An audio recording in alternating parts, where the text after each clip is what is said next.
Morrison, and I will be your guide as we explore the vast and varied archives of Radio Gold. SF'68 transformed outstanding science fiction plays and short stories into a hit science fiction radio show. The South African series was produced by Michael McCabe, who was previously acclaimed for the popular show Beyond Midnight.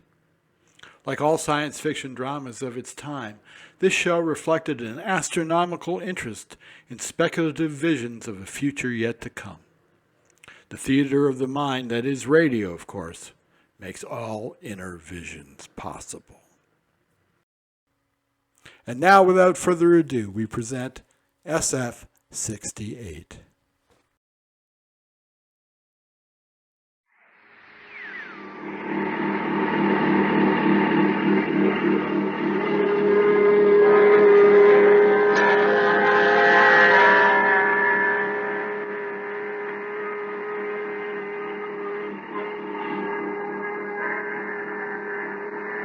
Wisher didn't see the brightness because he was back aft alone. He sat quietly relaxed. He wasn't bored. It was just that he had no interest. After 14 years in the mapping command, even the strangest of the new worlds was routine to him. And what little imagination he had was beginning to center upon a small farm he'd seen on the southern plains of Vega 5. The brightness that Wisher didn't see grew with the passing moments. A pale young man named Grenville, who was Wisher's crewman, watched it for a long while, absently. When the gleam took on brilliance and a blue-white dazzling blaze, Grenville was startled. He stared at the screen for a long moment, then carefully checked the distance. Still a few light minutes away, the planet was already uncommonly bright. The blueness and the brightness flowed in together. It was the most beautiful thing Grenville had ever seen. SF'68. SF'68. SF'68. Biotex, the new soak and free wash powder, brings you SF'68. Stories which plunge vividly into other worlds, other dimensions, other times. SF'68.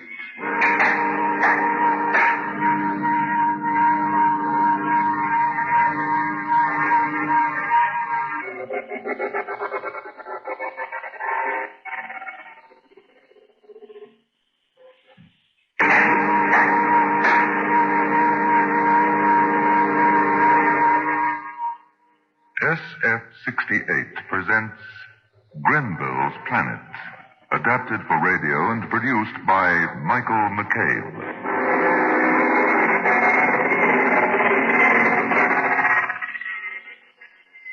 Grenville's Planet.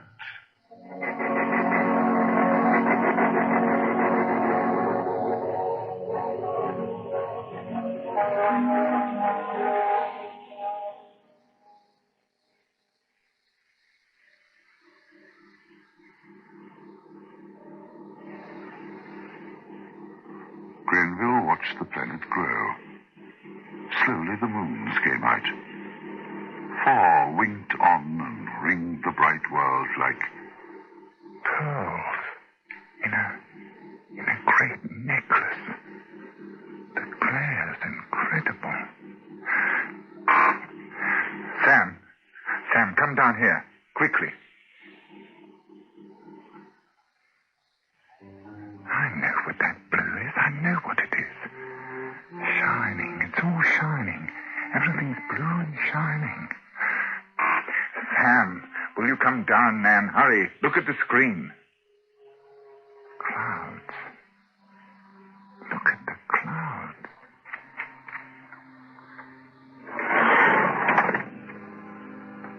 Sam, look. Isn't it beautiful? See. Whew. Well, I'll be it's blue. The entire world's blue. Ice caps. Clouds are white. But the rest's entirely blue. It's all water. A world of water. How's that for a freak, huh? 1 in a million, right? I bet you never saw anything like that. Hang on, I'll make a check. There's no land. A world of water. I suppose it was bound to happen sooner or later. But nobody else in Mapping Command. No one's found a world of water till now. I'm circling. We'll move into the dark side of the planet in 12 seconds. Watch carefully. Bound to happen, though, wasn't it? Considering Earth, which is a land area covering only 1/4, and when you consider the odds, chances are that there are quite a number of planets with scarcely any land area at all. Let's go down. Down? Down where? Down low. I want to see what's living in that ocean.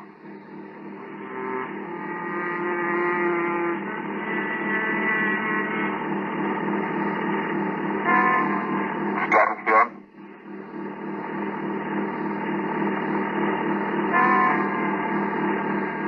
Below cloud region.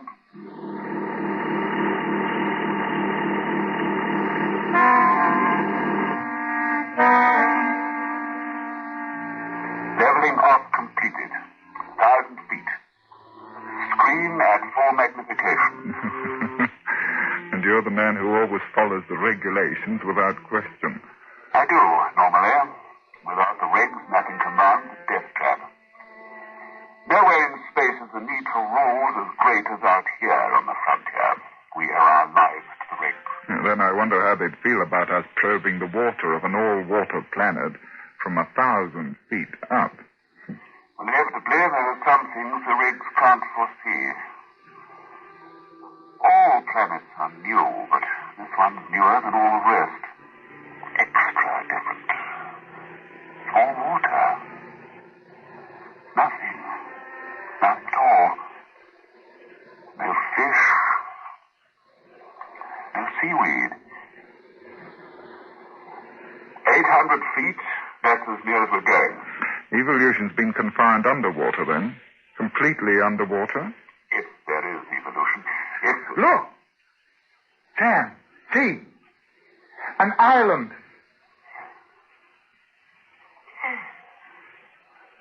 Yes, I see it. They didn't see the second island. Radar picked it up for them. They patrolled the dark side of the planet, but found no more islands.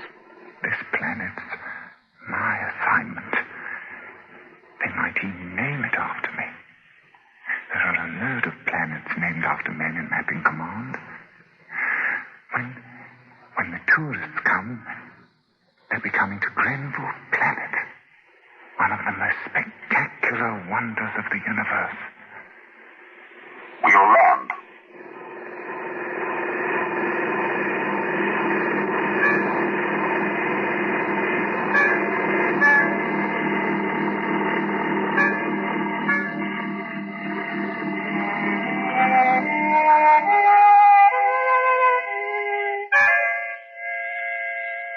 Peculiar? What is? I don't know. Doesn't feel right. There was nothing on the islands that could hurt them. They were quite sure of that. The check had revealed the presence of a great number of small, four-footed animals, but only one type was larger than a dog, and that one was slow and noisy. Both men were standing close in by the ship. It was a rule. You never left the ship area until you were sure. The regulations said so. Have to be careful about snakes. How's the edge? I'm just reading the meter. It's good. Okay, let's breathe this world.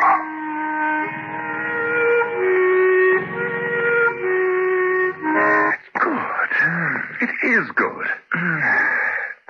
Queer sand. Red.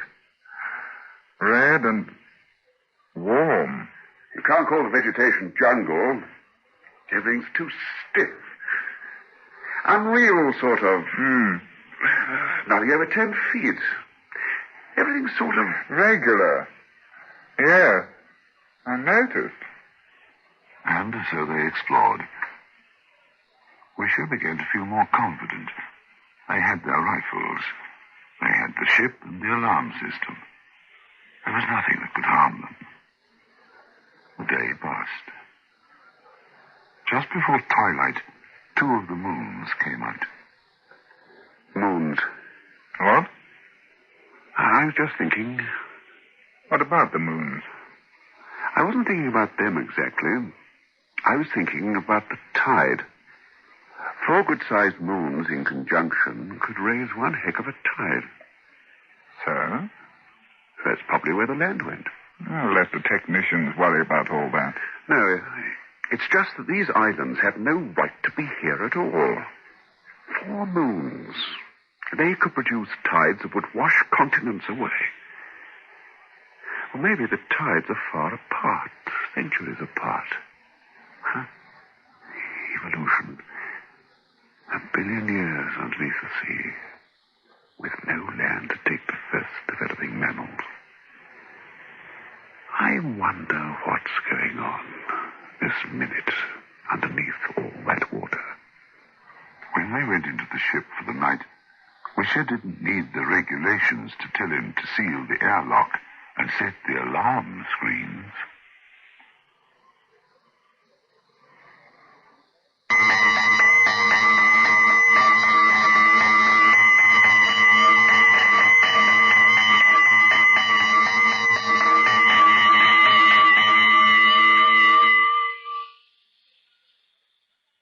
But it was only an animal.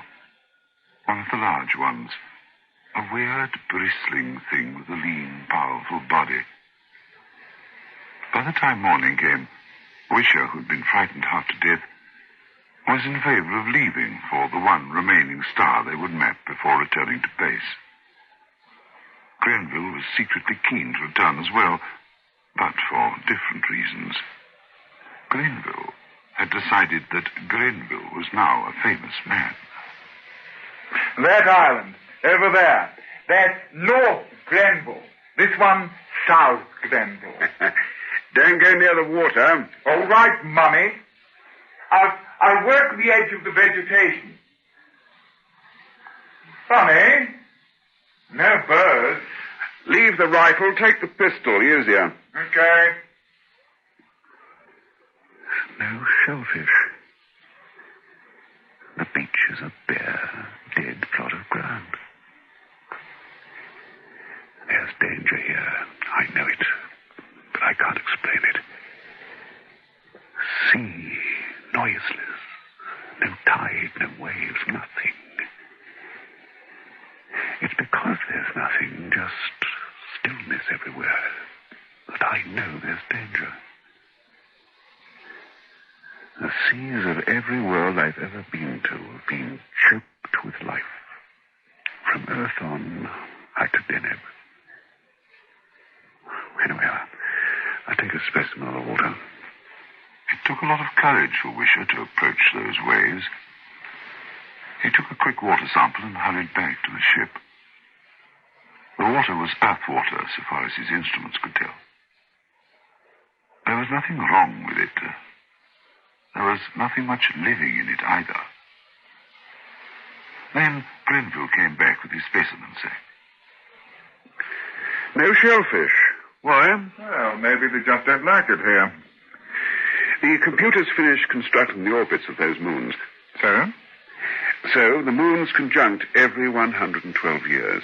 They rise a tide of 600 feet. Well, I don't see The tide is at least 400 feet higher than either of the islands. Oh. Where in the name of... Grenville? Where did the animals come from? They should be drowned. Right. And would be. Unless they're amphibian, they're not. Or unless a new batch evolves every 100 years. It doesn't make sense. Sand. seems artificial. Why is the island here at all? And then the idea popped unbidden into his brain, and he slowly turned and looked at Grenville, who was staring moodily out to sea. That's it. That has to be the reason. The whole island is artificial. It's restored. Put here by whoever lives under the sea.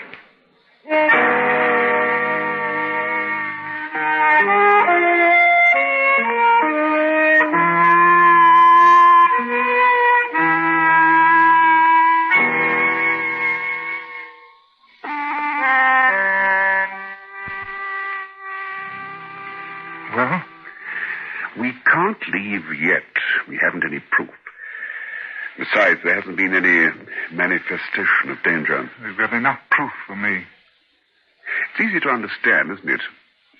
Evolution kept on going, changing, like it's done everywhere else in the universe. Only here, where the mammals began coming up onto the land, they had no room to expand. They were being washed away all the time. Every 100 years, the continents were worn down below sea level.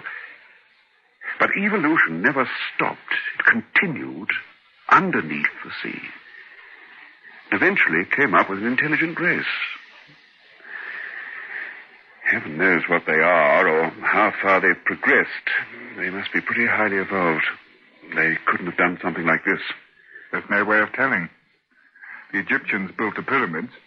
Tougher job than this. You can't tell from the islands how far advanced they are. Zoo? What? Zoo. Things under the sea, perhaps this is... No, if they wanted a zoo, they'd built one under the sea, surely. Where they are, where they live, not out here. They'd have their zoo out underneath the water, where they could travel with ease, with animals in airtight compartments or something. If there is anything living under the sea.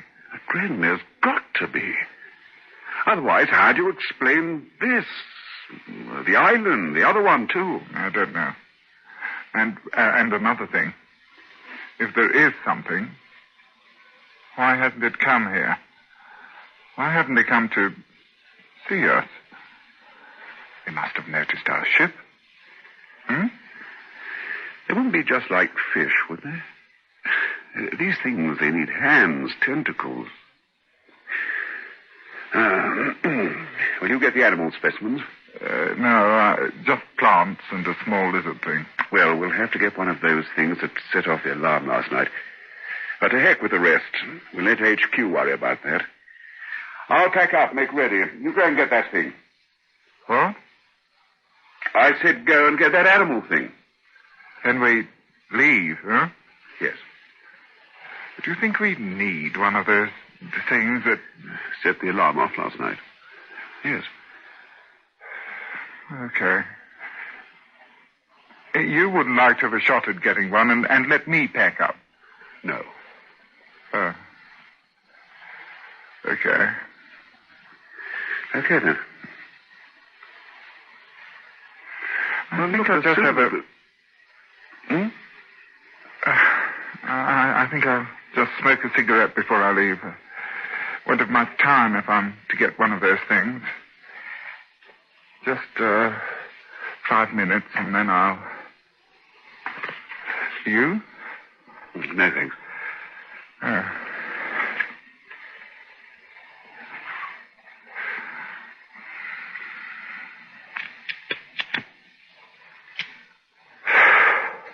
Queer. Huh? The whole place. It's queer. It's the queerest world I've ever been on. You know, usually there's all sorts of things. You know, different, of course, because every world's different, but somehow identifiable. You know, you can relate the things you find, discover, with other things on Earth or Deneb or Helestra or... You know. But here... There's hardly any insects. You noticed that.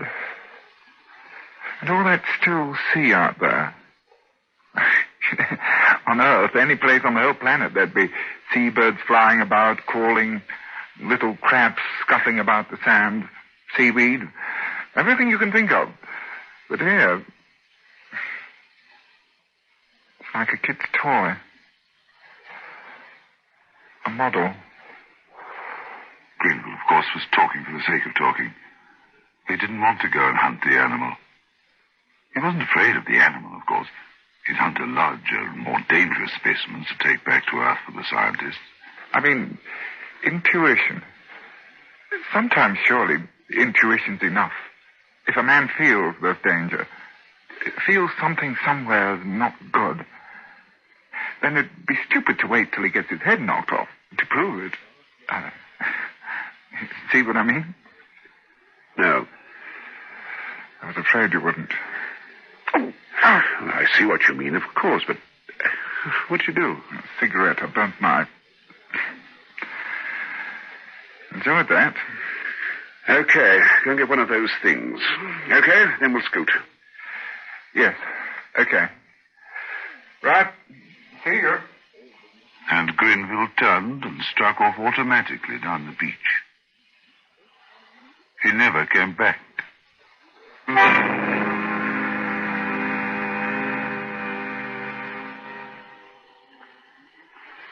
At the end of the third hour, Wisher went to the arms locker and pulled out a heavy rifle. Then he went outside the ship again and waited. If Grenville comes back before me, it'll be all right. Because the alarm's set to deactivate when it registers the sound pattern of either of our voices. If he comes back and doesn't see me, he'll know the alarm's on. If no one comes back, the ship will blow by itself. The beach was wide and curved. Grenville's deep footprints were easy to follow. From out of nowhere, it seemed, a wind sprung up. Wisher welcomed it like a friend. Something, at last, was happening on Grenville's planet. This is the end of it. When I get out of this, I'll go home. With Grenville or without him. The heel prints turned abruptly into an alien forest. Wisher walked some distance farther on to a relatively clear space. He turned, stepping carefully.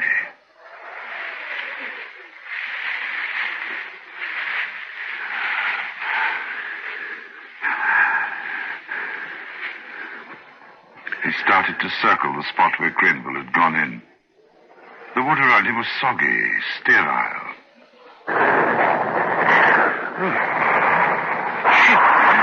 Something's at the ship. Ship can take care of itself. Me, another 5 minutes and then... Grenville, my lad, I'm sorry. Very sorry.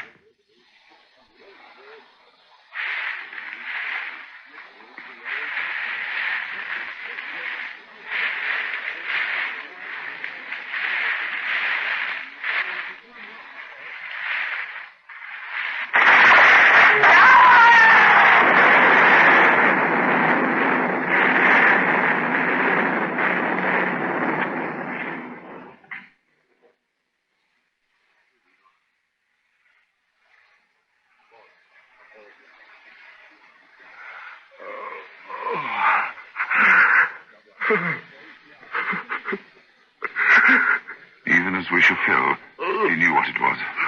Animal trap. He knew with a blast of glacial fear, he knew. He reached for his rifle and felt the metal bite into his legs anew.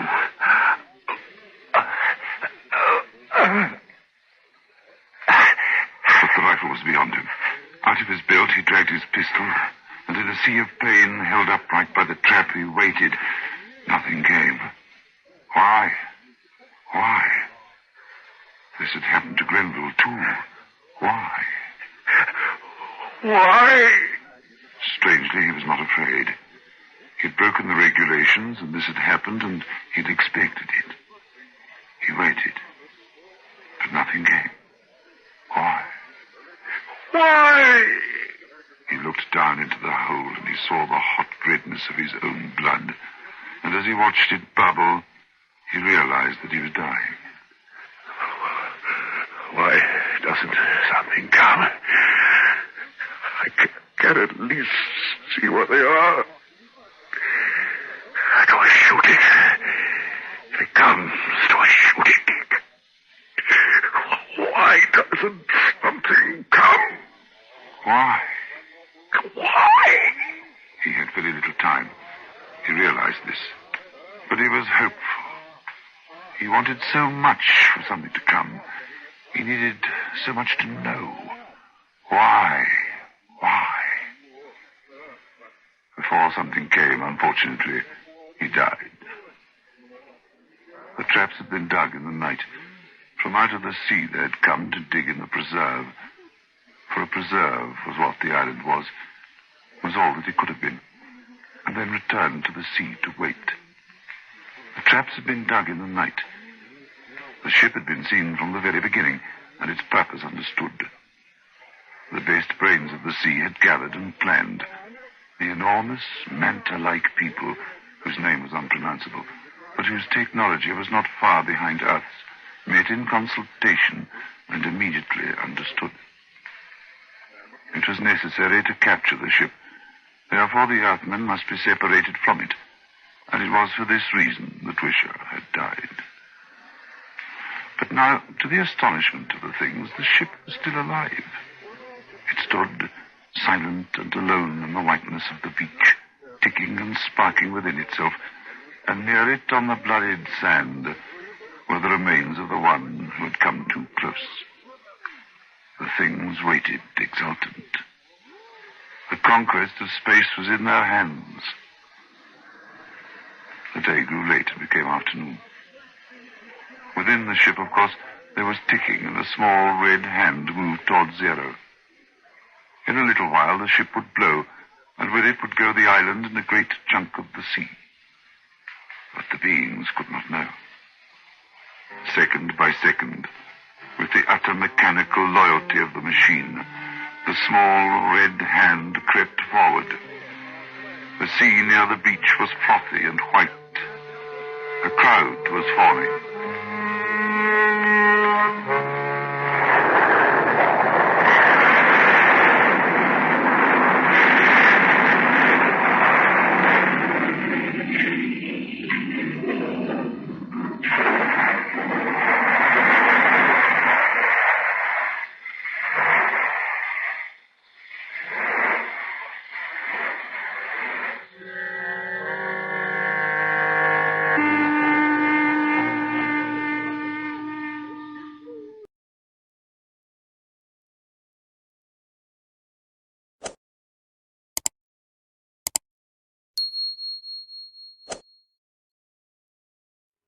Radio Gold is a 3 Nines Fine radio production. See you next time.